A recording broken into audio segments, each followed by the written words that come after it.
The courtroom doors didn't just open, they slammed against the mahogany walls, shattering the silence. Everyone froze. Arthur Kingsley, sitting smugly in his $3,000 suit, stopped laughing. His mistress, Candace, dropped her compact mirror. Standing there wasn't the broken woman they expected. It was Beatrice, disheveled, exhausted, but carrying 2 car seats with a ferocity that terrified the bailiff. She walked straight to the plaintiff's table, ignoring the gasps. But the real shock came moments later, when Judge Solomon West looked up from a hidden file, his face pale, and whispered 5 words that made the mistress scream. "You won't believe who the twins actually belong to, and who actually owns the fortune." The atmosphere inside courtroom 4B was less like a legal proceeding and more like a coronation. Arthur Kingsley sat at the defendant's table, leaning back in his leather chair with the relaxed posture of a man who had already checked the scoreboard and seen his name in lights. He was handsome in a sharp, predatory way, jawline tight, hair perfectly coiffed, wearing a bespoke navy suit that cost more than most families' annual grocery budget. Next to him sat Candace Vane. She was not trying to hide. In fact, she seemed to be auditioning for the role of the second Mrs. Kingsley right there in the gallery. She wore a striking, blood-red dress that was perhaps a little too tight for a somber family court hearing. But Candace didn't do somber. She did victorious. She whispered something into Arthur's ear, giggling behind a manicured hand, her diamond bracelet catching the harsh fluorescent lights of the room. "Keep it down," Arthur whispered back, though he was smiling. "Judge West is old school. We just need to get through the formalities, get the signature, and get out. The flight to the Maldives leaves at 8. I just can't wait to see her face when she realizes she gets nothing," Candace hissed, her voice dripping with venom. Did she really think she could drag this out, after looking like that? Arthur adjusted his cufflinks. "Beatrice is stubborn. But she's broke. My lawyers made sure of that. She can't afford a parking ticket, let alone a fight against the firm of Abernathy and Associates." On the other side of the aisle, the plaintiff's table was empty. The clock on the wall ticked loudly. 9:00 a.m. 9:01 a.m. 9:02 a.m. Judge Solomon West entered the room. The bailiff barked, "All rise." Judge West was a man carved from granite. He was in his late 60s, with thick silver eyebrows and eyes that looked like they had seen every variety of human lie imaginable. He didn't look at the lawyers. He looked at the empty table. "Mr. Abernathy," the judge rumbled, his voice deep and gravelly, "it appears your client's wife is absent. Again."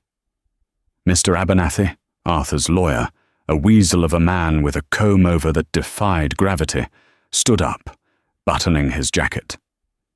"Your Honor, it is consistent with Mrs. Kingsley's behavior throughout this separation. She is erratic, irresponsible, and frankly, shows a total disregard for this court's time. We move for a default judgment in favor of Mr. Kingsley regarding the annulment of assets and full custody of the property in question." Candace smirked. She nudged Arthur under the table. They had won. It was over. "I am inclined to agree," Judge West said, reaching for his gavel. "If the plaintiff cannot be bothered to show up to fight for her livelihood, the court cannot fight for her.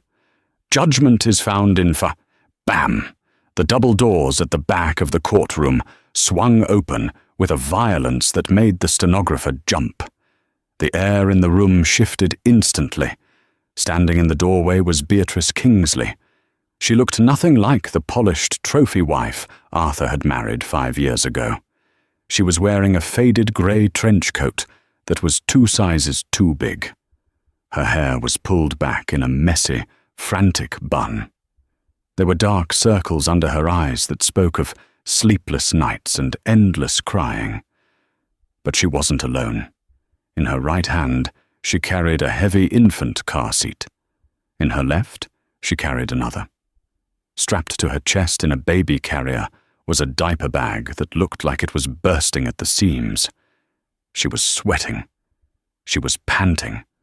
But her eyes were blazing with a cold, blue fire.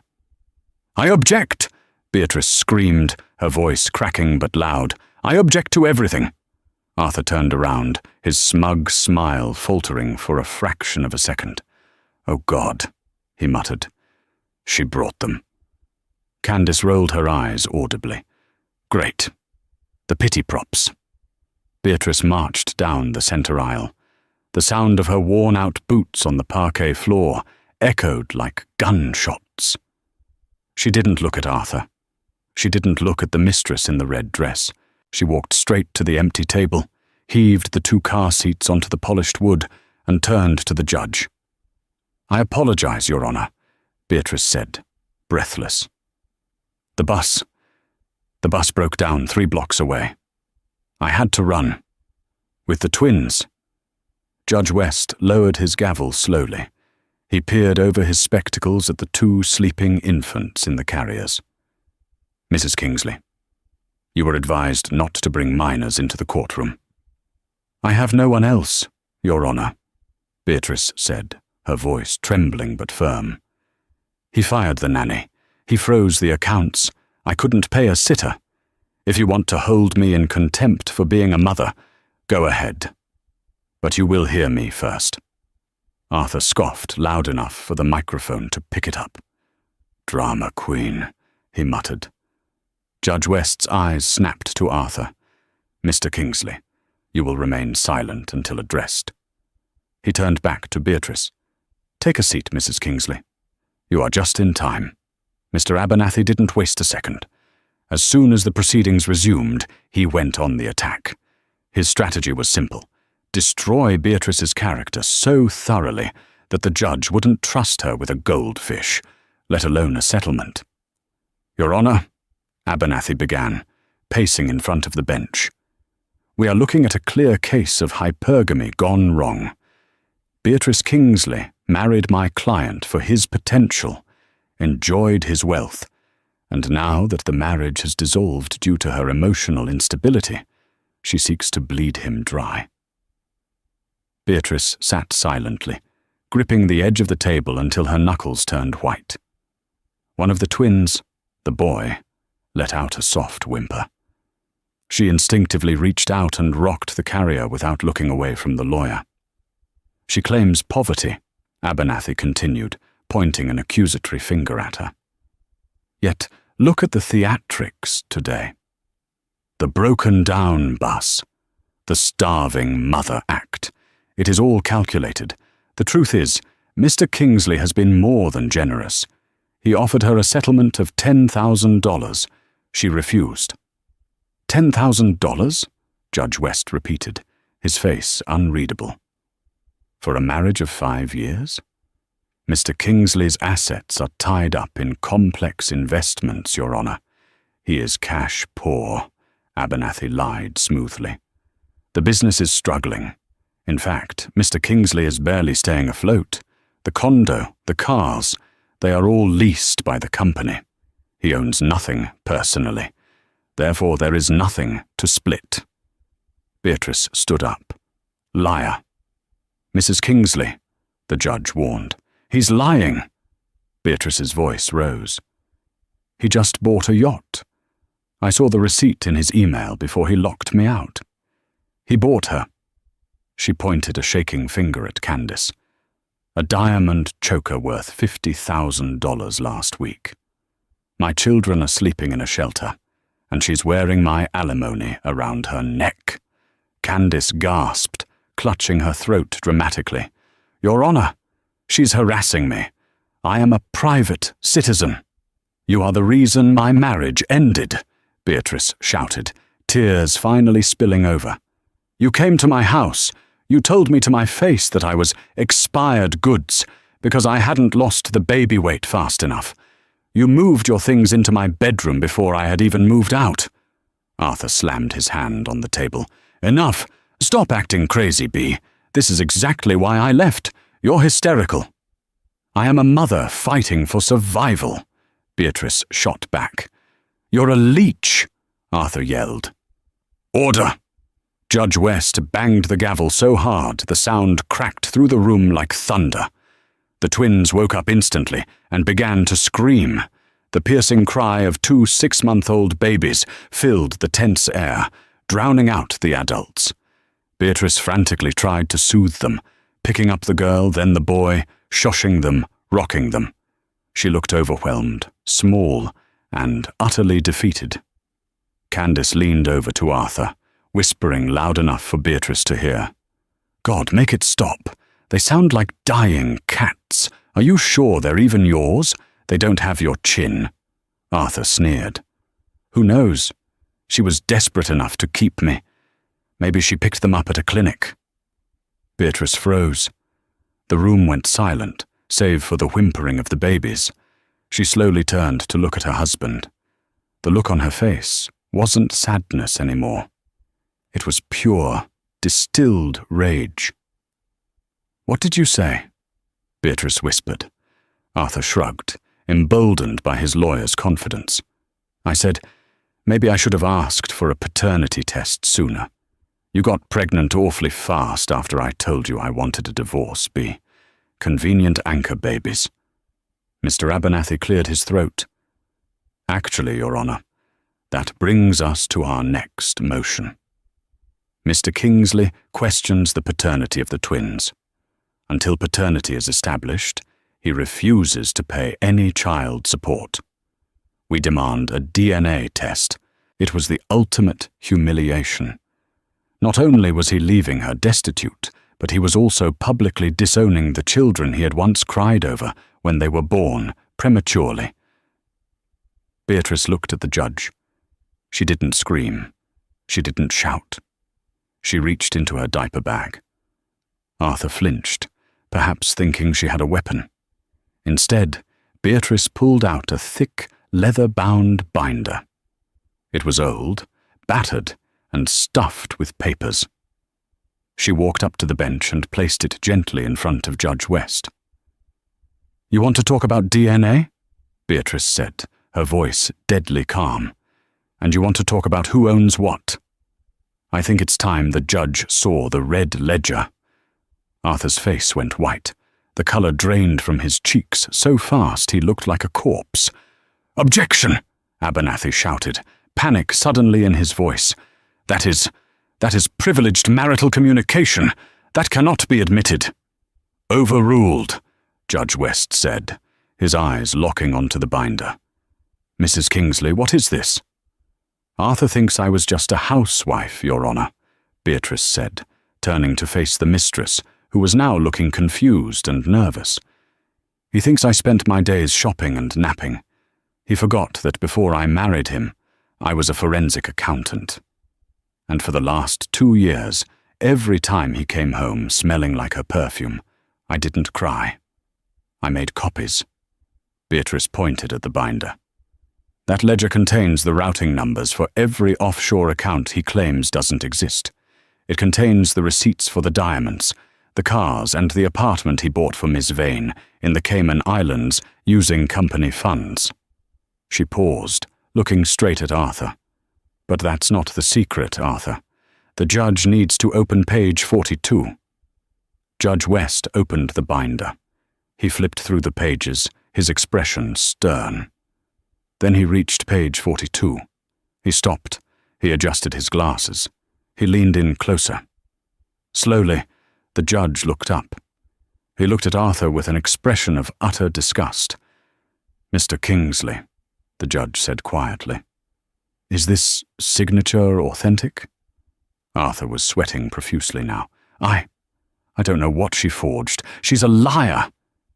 "It's a birth certificate," Judge West revealed, "but not for these twins." The courtroom gasped. "It's a birth certificate from 3 years ago," Judge West continued, his voice rising, listing Arthur Kingsley as the father, and the mother is listed as Candace Vane. Beatrice smiled, a cold, hard smile. "Tell them, Arthur.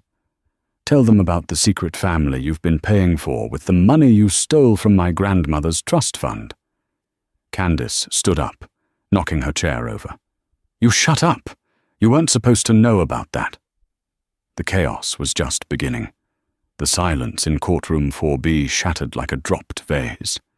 Candace Vane, the woman who had spent the last hour preening like a peacock in her blood-red dress, was now trembling with a volatility that made the bailiff take a step forward, his hand resting instinctively on his belt. "You weren't supposed to know," Candace shrieked, her voice losing all its sultry affectation and becoming shrill and jagged. She turned on Arthur, her fingernails digging into the sleeve of his expensive suit. "You told me you buried that. You said the lawyers handled it. You said she was too stupid to find anything." "Candace, shut up!" Arthur hissed, his face a mask of panic. He tried to pry her fingers off his arm, but she held on with the grip of a drowning woman. "Not here. Don't say another word. Don't tell me to shut up!" Candace screamed, spinning around to face the gallery, though the only audience was the stunned court staff and Beatrice. "I gave you a son, Arthur. I gave you a legacy 3 years ago when she jabbed a finger at Beatrice. "When she couldn't give you anything but headaches. And now you let her humiliate me? In public?" Judge West watched the spectacle with eyes that had turned into slits of cold steel. He didn't bang the gavel immediately. He let them speak. He let the record reflect the chaos. He signaled the court reporter, whose fingers were flying across the stenography machine, capturing every damning syllable. "Miss Vane," Judge West said, his voice cutting through the noise like a low-frequency hum. "Am I to understand that you are confirming the authenticity of this birth certificate? That you and Mr. Kingsley share a child born during the timeline of his marriage to the plaintiff?" Candace froze. She looked at the judge, then at Arthur, who was now covering his face with his hands, and finally at Beatrice. Beatrice stood by the plaintiff's table, gently rocking the car seat where her daughter had started to stir again. She looked like a statue of vengeance carved from ice. She didn't look triumphant. She looked vindicated, which was far more terrifying. "Yes," Candace spat out, her chin trembling. "Yes, it's true. We have a son, Tyler. He's 3 years old, and he deserves everything Arthur has, not those things she brought in here." She gestured wildly at the twins. "Those things," Beatrice said softly, her voice carrying easily in the stunned room, "are your son's half-siblings, Candace. Though I doubt you told Tyler about them, just like Arthur didn't tell you about the vasectomy he claimed to have had, right?" Arthur's head snapped up. "Beatrice, stop." "No," Beatrice continued, taking a step toward the center aisle. "Let's talk about the lies, Arthur. You told Candace I was barren. You told her I refused to give you children. That's how you seduced her, wasn't it? The poor, lonely man routine. But you forgot to tell her that we were doing IVF for 2 years. You forgot to tell her that while you were with her in the delivery room, welcoming your secret son, I was in a clinic recovering from my 3rd miscarriage, wondering why my husband wasn't answering his phone." A collective gasp went through the room. Even Mr. Abernathy, Arthur's shark of a lawyer, looked down at his papers, suddenly finding the grain of the wood table very interesting. He knew he was defending a scumbag, but there are levels to depravity, and Arthur had just hit the basement. Candace looked at Arthur, her eyes wide with a new kind of horror. You were with her? You told me you were on a business trip in Tokyo when Tyler was born. You said you were closing the merger." "I was closing a merger," Arthur stammered, his charm evaporating under the heat of the truth. "Merging assets. It's complicated, Candy. You don't understand business." "Don't call me Candy," she yelled. "And don't lie to me. You told me she was crazy. You said she was a cold, unfeeling roommate you were stuck with until the prenup expired. She is crazy, Arthur shouted back, standing up and pointing at Beatrice. Look at her. Look at this stunt. She hacked my files. She stole my private documents. Your Honor, I move for a mistrial. This is theft. That binder is stolen property. Judge West leaned forward, his black robe rustling ominously. Mr. Kingsley, you are currently standing in a family court, admitting to adultery and the existence of a secret child, while simultaneously trying to strip your wife and newborn twins of all support. If I were you, I would be very careful about accusing anyone else of a crime right now. The judge turned to Beatrice.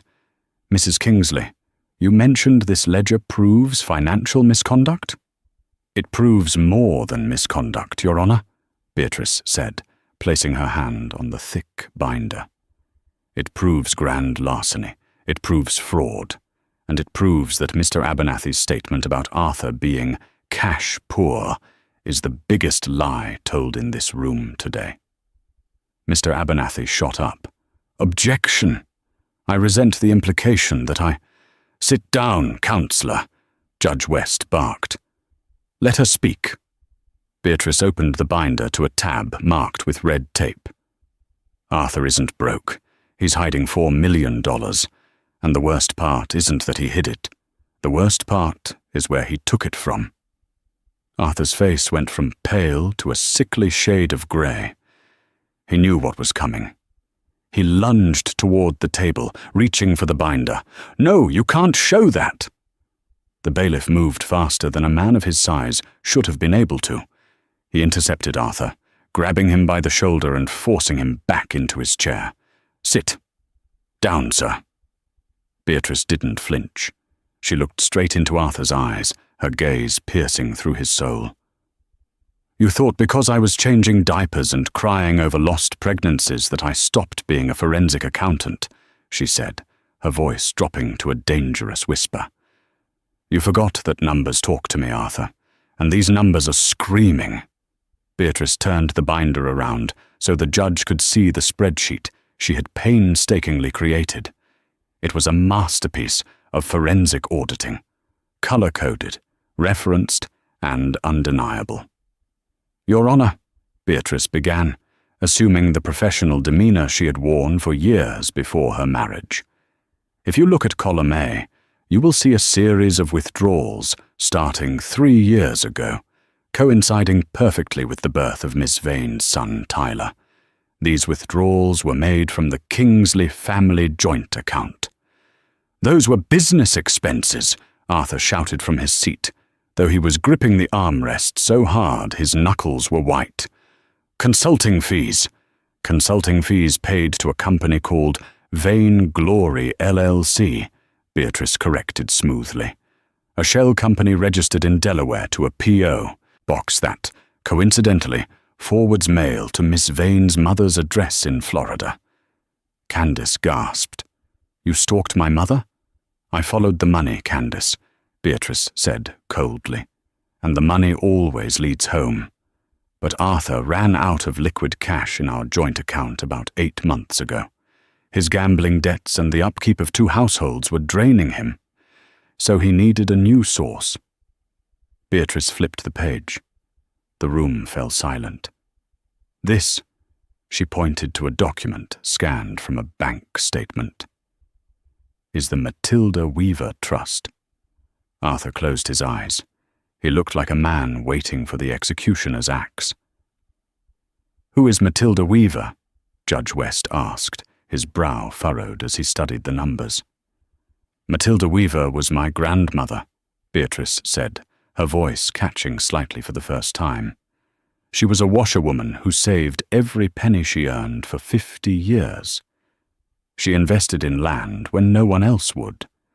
When she died, she left a trust fund specifically designated for her great-grandchildren's education. My children's education. Beatrice looked at the twins, sleeping innocently in their carriers. I was the trustee. But Arthur had power of attorney because I was hospitalized for severe preeclampsia during my pregnancy with the twins. I trusted him. I signed the papers because I thought I might die, and I wanted him to be able to care for our children." She looked back at the judge, tears welling in her eyes again, but this time they were tears of betrayal, not weakness. "He drained it, Your Honor. He emptied the Weaver Trust. $250,000. Gone." "Where did it go?" Judge West asked, his voice low and dangerous. "Look at the next page," Beatrice said. The judge flipped the page. He stared at the transaction receipt. "A wire transfer," the judge read aloud, "to Prestige Marine Sales." "He bought a boat," Beatrice said, her voice trembling with rage. "He took my dead grandmother's life savings, money meant for the college tuition of the children, sitting right there. And he bought a 30-foot excessive luxury speedboat. And he named it." Beatrice paused, looking at Candace with a mixture of pity and disgust. "He named it the Candy Apple."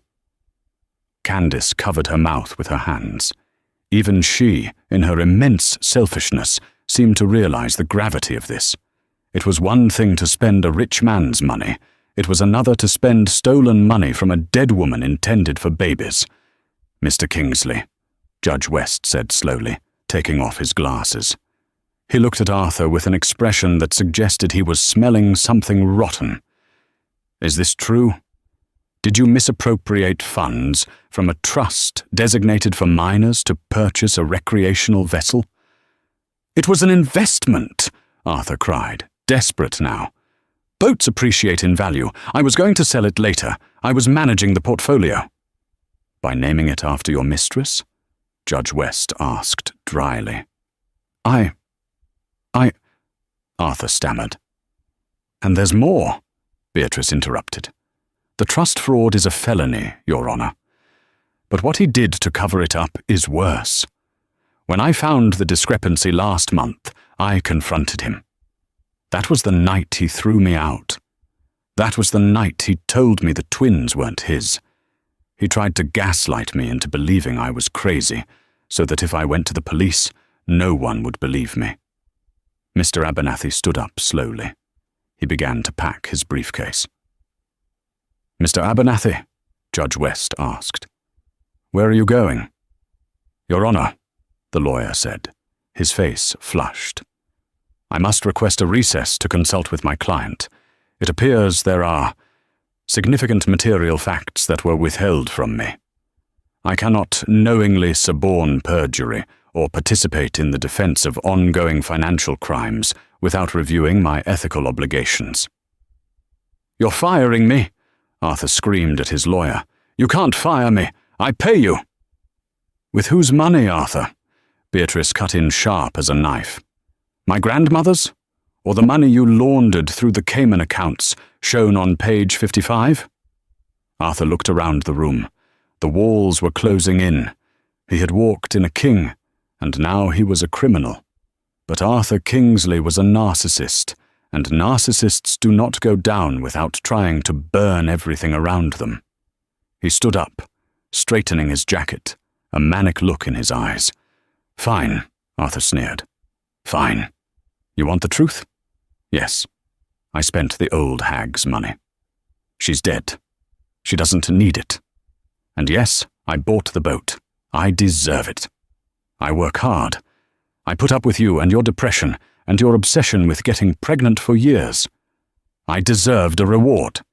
He pointed a shaking finger at the twins. "But I am not paying a dime for those kids, Beatrice. You want to know why? Because I know for a fact they aren't mine. You think you're so smart with your ledgers and your receipts? You're the one who cheated." The courtroom gasped again. It was a Hail Mary pass of desperation. "I have proof," Arthur shouted. "I have a witness who saw you with that waiter, that guy at the coffee shop you were always working at." Beatrice stared at him, bewildered. The barista? He's 19 years old, Arthur. He helped me carry my laptop." "A likely story," Arthur yelled. "I demand a DNA test, right now. I want a court-ordered paternity test, and when it comes back proving those brats aren't mine, I want you arrested for fraud. I want you to pay me back for the distress." Judge West slammed the gavel down, silencing the room. "Mr. Kingsley, sit down before I have you shackled," the judge ordered. "You have admitted to embezzlement on the record. That will be dealt with. But you have also raised a question of paternity. And in this court, the welfare of the children is paramount." The judge turned to Beatrice. "Mrs. Kingsley, are you willing to submit the children to a DNA test to settle this matter once and for all?" Beatrice looked at Arthur. She saw the desperation, the malice, the sheer hatred in his eyes. He wanted to hurt her. He wanted to delegitimize the only thing she loved more than her dignity, her children. She took a deep breath. She knew the truth. She had nothing to hide. "I am willing, Your Honor," Beatrice said firmly. "But on one condition." "And what is that?" "When the test proves he is the father," Beatrice said, her voice ringing with steel, "I want full legal and physical custody. No visitation, no rights. I want him to be a stranger to them. And I want Candace's son, Tyler, to be tested as well." Candace jumped. "What? Why leave Tyler out of this?" "Because," Beatrice said, a strange, knowing look crossing her face, a look that suggested she knew one more secret that Arthur hadn't even realized yet. "If we are testing for truth, we should test everyone. Because, Arthur, you might want to check the dates on that birth certificate of Tyler's one more time." Arthur looked confused. "What are you talking about?" "You said you were in Tokyo when Tyler was conceived, Arthur," Beatrice said. "But my ledger says you were in the hospital having hernia surgery that week. You were bedridden." Beatrice smiled, and it was the most dangerous thing she had done all day. "So, who is Tyler's real father, Arthur? Because biologically, it couldn't have been you." Arthur froze. He slowly turned his head to look at Candace. Candace's face had gone completely white. She dropped her purse. The courtroom was placed in a suspended state of animation. Judge West, recognizing the volatility of the situation and the gravity of the accusations, both financial and biological, had ordered an emergency recess. He had also done something rare. He had ordered an on-site, expedited DNA collection. 2 hours later, the air in courtroom 4B was so thick with tension it felt hard to breathe. Beatrice sat quietly at the plaintiff's table. She had fed the twins, and they were now sleeping in their carriers, oblivious to the war being waged over their existence. She looked tired, but her posture was straight. She had the calm of a soldier who knows the minefield has already been cleared. On the other side, the dynamic had completely collapsed. Arthur and Candace were no longer a united front of smug superiority. They sat at opposite ends of the defendant's table, separated by empty chairs. Candace was weeping softly into a tissue, her mascara running down her cheeks in black rivulets. Arthur was staring at the wall, his leg bouncing nervously. He wouldn't look at her. He wouldn't look at Beatrice. He looked like a trapped animal waiting for the cage door to open. Mr. Abernathy, Arthur's lawyer, had returned, but he looked like a man attending a funeral for someone he didn't like. He kept checking his watch. Finally, the bailiff announced, "All rise." Judge West returned. He carried 2 sealed envelopes in his hand. He didn't sit down immediately. He stood behind his bench, looking out at the ruined family before him. "Please be seated," the judge said. He placed the envelopes on the desk. "Before we address the financial crimes," Judge West began, his voice devoid of any warmth, "we must address the issue of paternity. Mr. Kingsley, you demanded these tests. You claimed under oath that your wife was unfaithful and that her children were not your own. You also claimed paternity of Miss Vane's son, Tyler, as justification for your financial support of her household. Arthur nodded stiffly. I just want the truth, Your Honor. The truth is often a double-edged sword, Mr. Kingsley, the judge said. He picked up the first envelope. This contains the results for the twins, Leo and Sophia Kingsley. Beatrice didn't move. She didn't need to. The judge ripped the seal. He unfolded the paper. He scanned it, then looked over his glasses at Arthur. The probability of paternity for Arthur Kingsley is 9 out of 9, must know. 9%, Judge West read. You are the father. A murmur went through the few clerks and staff in the room. Beatrice looked at Arthur.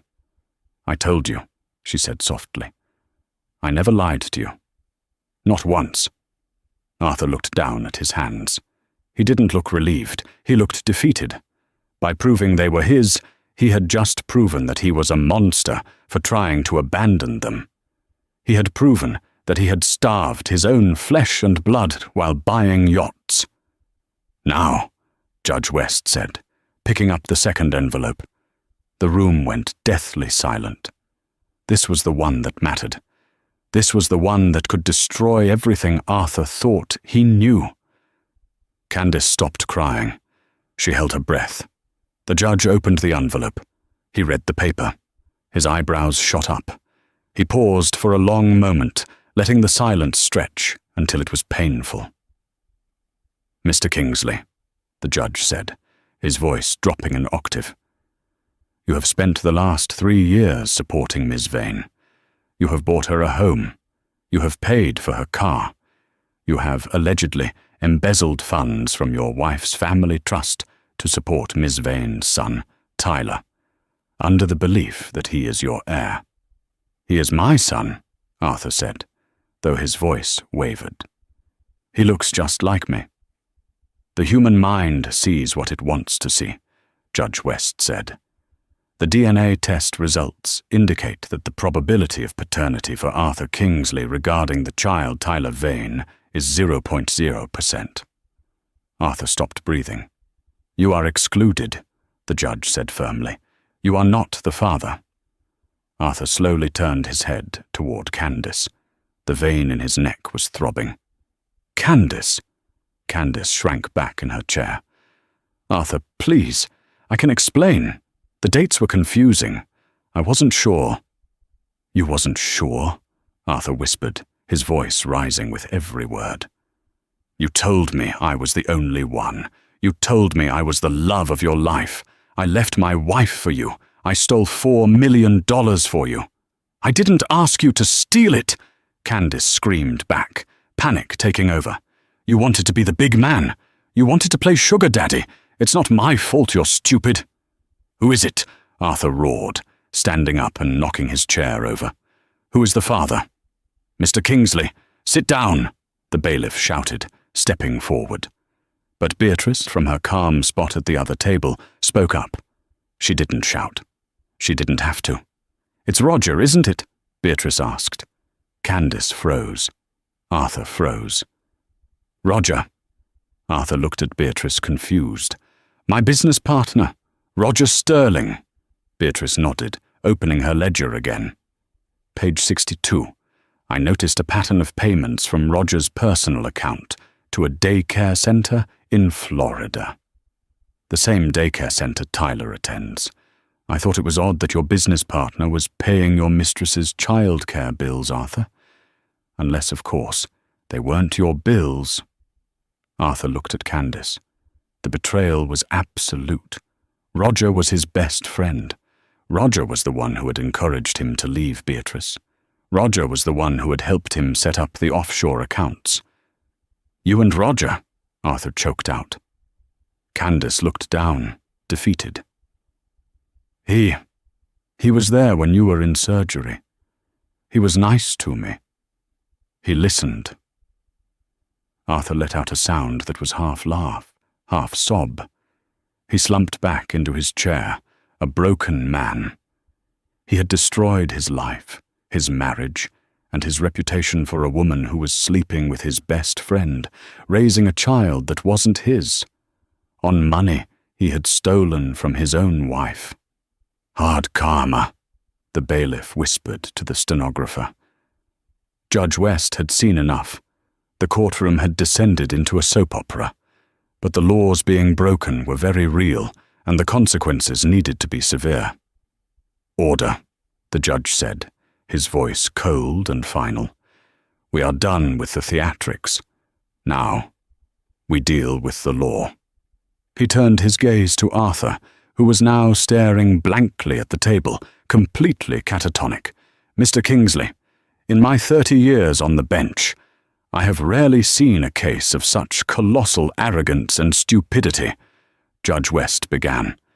You have admitted, on the record, to embezzling funds from the Matilda Weaver Trust. You have admitted to hiding assets to avoid child support. And your own wife has provided irrefutable forensic evidence of tax evasion and fraud. The judge looked at the bailiff. Bailiff, is the officer present? The doors at the back of the courtroom opened again.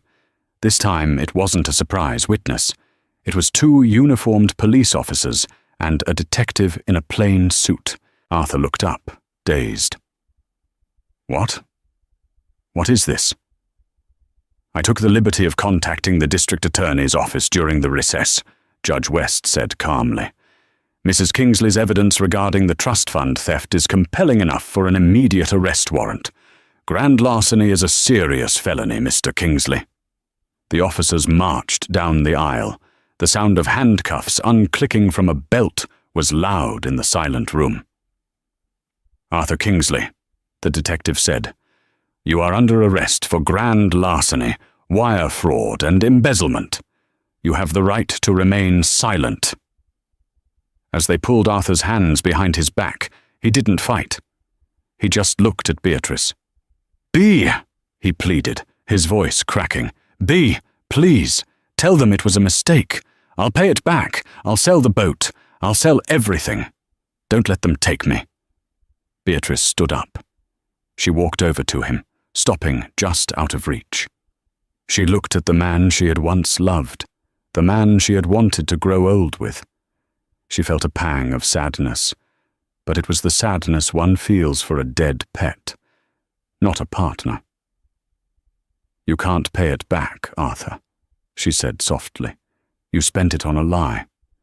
You spent my grandmother's legacy on another man's son. I'm sorry, Arthur sobbed as the cuffs clicked shut. I'm so sorry. I know, Beatrice said, but sorry doesn't buy diapers, and sorry doesn't fix 5 years of betrayal. She turned her back on him. Take him away. As Arthur was dragged out, weeping and begging, Candace tried to sneak out the side door. She grabbed her purse and made a move toward the exit. Miss Vane, Judge West boomed. Sit down. Candace froze.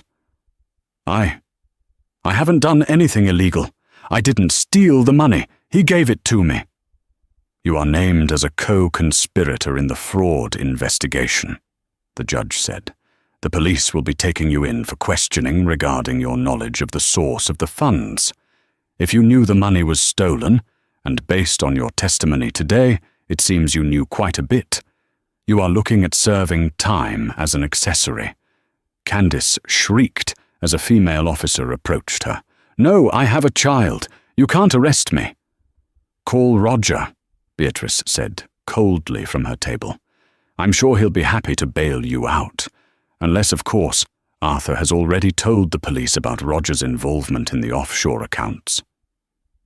Candace was led away in handcuffs, still screaming about her diamond necklace and her rights. When the doors finally closed, the silence that fell over the courtroom was heavy, but it was clean. The toxicity was gone. Judge West looked at Beatrice. She was alone now at the table, just her and her 2 babies. Mrs. Kingsley, the judge said, his tone softening significantly, I am granting a default judgment in your favor. Full legal and physical custody of the twins, Leo and Sophia. Mr. Kingsley is denied all visitation rights until further review, which, given his pending incarceration, will be a long time from now. He signed a paper furiously. Furthermore, I am ordering the immediate seizure of all assets held by Arthur Kingsley, including the boat, the offshore accounts listed in your ledger, and the property in the Caymans. They will be liquidated. The proceeds will first go to repaying the Matilda Weaver Trust in full, with interest. Any remaining funds will be awarded to you as a lump sum settlement for emotional distress and child support. Beatrice let out a breath she felt like she had been holding for a year. Thank you, Your Honor. And Mrs. Kingsley? Yes? You're a hell of an accountant, Judge West said, with a rare, small smile. If you ever need a job, the court is looking for a forensic auditor. Beatrice smiled back. It was a real smile this time. She looked down at the twins. Leo was awake, blinking his big eyes at her. I think I'll take some time, Your Honor, she said, picking up the carrier.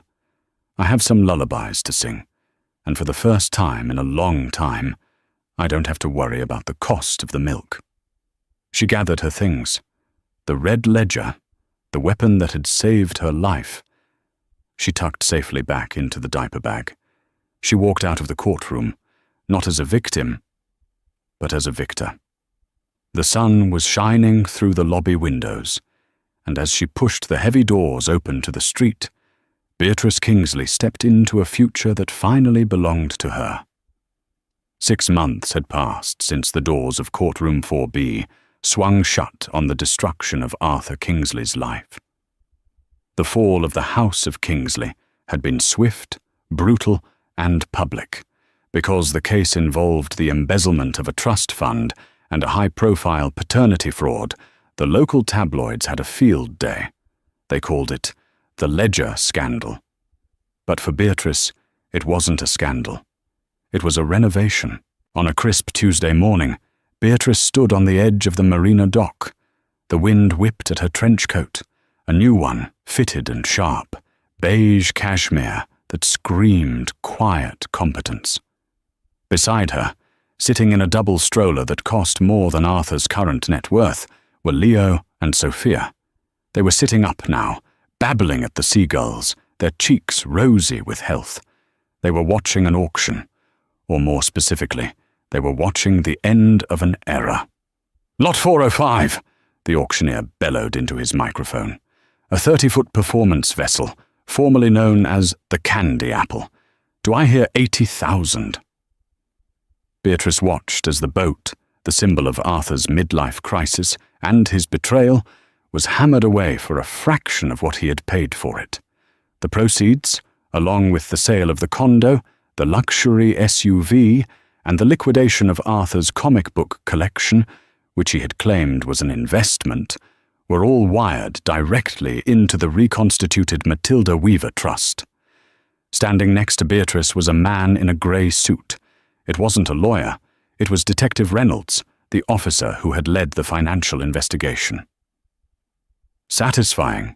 Reynolds asked, looking at the boat being towed away by its new owner, a dentist from Jersey. It's just things, Beatrice said, adjusting Sophia's hat. But yes, it's nice to see the math finally balance out. How is he? Reynolds didn't have to ask who he was. Arthur. He's adapting. State prison isn't the country club he was hoping for. He's working in the laundry. Makes about 12 cents an hour. He calculated it would take him 400 years to pay off the restitution at his current wage. And Candace? Reynolds let out a dry chuckle. That's the interesting part. She took a plea deal. She rolled over on everyone. She testified that Arthur masterminded the whole thing, and she was just a victim of love. She got probation and community service. She always was good at playing the victim, Beatrice noted. True, Reynolds said, but the karma came from a different direction. Roger, your husband's former partner, didn't take the news of the paternity test well. Once he realized he was Tyler's father, he sued for full custody. He proved Candace was an unfit mother based on her involvement in the fraud. He won. Beatrice raised an eyebrow. So Candace lost the child she used to trap Arthur. She lost everything. Reynolds nodded. She's currently living with her mother in Florida, working the night shift at a diner. And Roger? He's stuck raising a toddler alone while his business goes under because, as it turns out, Arthur was the only one who knew how to cook the books without burning the kitchen down. Beatrice smiled. It was a hard, final justice. Everyone had gotten exactly what they deserved. She shook the detective's hand and turned the stroller around. "I have to go, detective. I have a meeting." "Job interview?" "No," Beatrice said, her eyes twinkling. "Client meeting. I opened my own firm last week. Phoenix Forensic Accounting. We specialize in finding hidden assets in divorce cases." Reynolds laughed. God help the husbands of this city. Later that afternoon, in the visitors' room of the Eastern State Correctional Facility, Arthur Kingsley sat behind a plexiglass divider. He looked 10 years older. His hair, once perfectly styled, was thinning and grey. His skin was sallow from the prison diet and lack of sunlight. He picked up the phone receiver on the wall. On the other side sat Mr. Abernathy. The lawyer had only come because he was legally obligated to deliver the final divorce decree. "It's done," Abernathy said, his voice tinny through the phone. "She signed. You're divorced." Arthur stared at the paper Abernathy held up against the glass. Did she say anything? About me?" "She didn't mention your name, Arthur," Abernathy said ruthlessly. "She was too busy. She had her new team with her." "Team?" "She's hired 2 associates," Abernathy explained, not hiding his admiration. "She's the most sought-after forensic accountant in the state right now. Judge West recommended her to the governor's task force on fraud. She's famous, Arthur. She's the Iron Auditor." Arthur slumped against the wall. He remembered the nights he had told her she was boring. He remembered telling her that her obsession with numbers made her unsexy. He realized now that those numbers were the only reason he had ever been rich, and they were the weapon that had cut his throat. "And the kids?" Arthur whispered. "Leo and Sophia." Abernathy packed his briefcase. "They are thriving, and thanks to the court order, their last name has been legally changed." Arthur's eyes widened. "Changed? She can't do that." "She can and she did. They are Weavers now. Leo and Sophia Weaver. The Kingsley name ends with you, Arthur." Abernathy hung up the phone. He didn't say goodbye. He just walked away, leaving Arthur alone in the grey box, holding a dead receiver, listening to the silence of a life completely zeroed out. Beatrice didn't go straight home after the marina. She drove to a small, quiet cemetery on the outskirts of the city. She carried the twins in their carriers, walking over the crunching autumn leaves until she reached a modest headstone. Matilda Weaver, beloved mother and grandmother. Beatrice set the carriers down. She reached into her bag and pulled out a copy of the bank statement, showing the trust fund balance. It was fully restored, plus the interest she had squeezed out of the liquidation of Arthur's assets. "I fixed it, Grandma," Beatrice whispered to the stone. "I let him take it for a little while, but I got it back. Every penny." The wind rustled the trees, sounding like a soft applause. Beatrice looked at her children.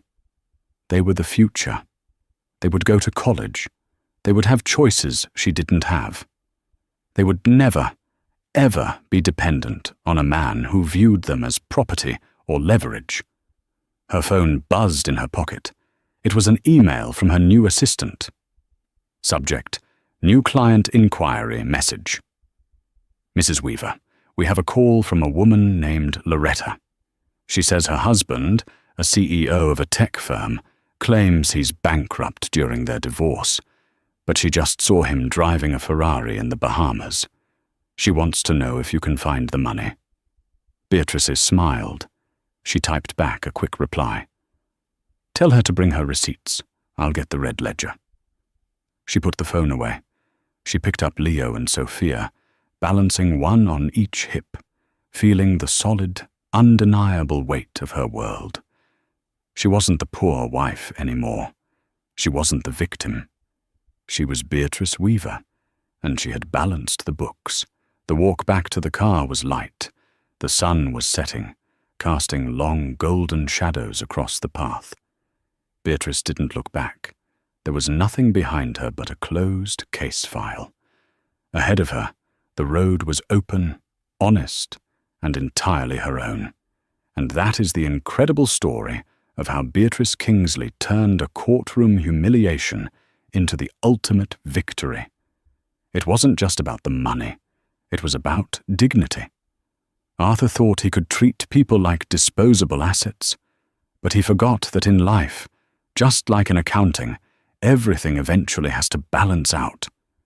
He lost his freedom, his mistress, and his legacy, while Beatrice proved that the truth is always the most powerful weapon you can bring to a fight. I hope you enjoyed this story of hard karma and redemption. It's a powerful reminder to never underestimate a mother fighting for her children. If you loved seeing Beatrice take down her cheating husband and his mistress, please hit that like button. It really helps the channel grow. Don't forget to share this video with a friend who loves a good drama, and make sure you are subscribed with notifications on so you never miss a new story. Thanks for listening.